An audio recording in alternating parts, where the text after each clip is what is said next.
Joseph was a strong and courageous person. No matter what fate had thrown at him all his life, he never ever gave up.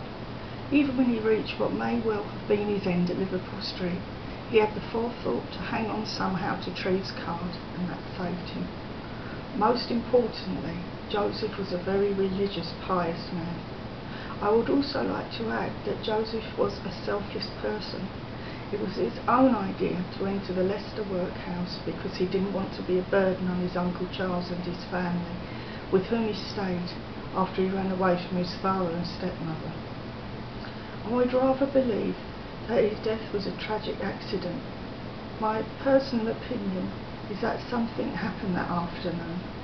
Perhaps he felt suddenly unwell, suggested by his untouched lunch, his heart perhaps, or perhaps it was just the effort of trying to get off the bed to eat it after all that caused him to lose his balance and to fall back, a position from which he could never have recovered. It was determined by the Discovery Channel documentary that he died from what was essentially a stroke, caused by the turn of his neck as his head fell back, causing irreversible damage to the nervous tissue and arteries leading to his brain. Mercifully, he may not have suffered, as death was instantaneous. For me, it's too upsetting to repeat how, but after death Joseph's remains were prepared, his skeleton articulated and the cast made, those which are kept behind locked doors at the Royal London Hospital Medical College and are not for public display. Treves was most certainly a friend to Joseph, but he always questioned himself on the motives and what prompted him to act as he did.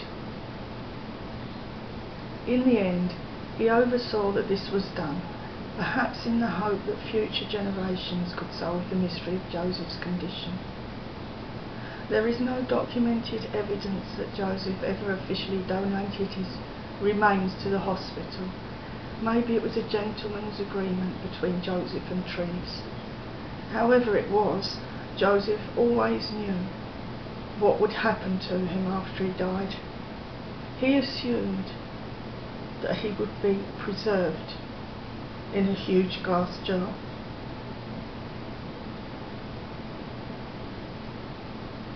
To me, I really can't understand how Treves believed Joseph was to be naive. All the experiences he had to go through in his short life dispel this for me. I would say Joseph was more an imaginative, determined, intelligent man, and of course he was kind and gentle too. And quite apart from his deep, unshakable belief. Also, it is profoundly moving to think that Joseph knew that there would be no rest for him in this way even after he died.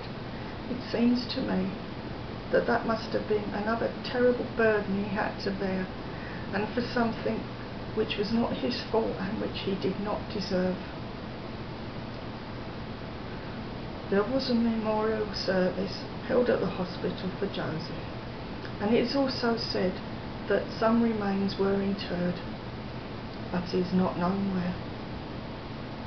Many people I know, as well as myself, would wish now that Joseph's remains were laid to rest at last, with the respect due to him, but my opinion is that wherever that would be a great responsibility for whoever would have charge over his resting place.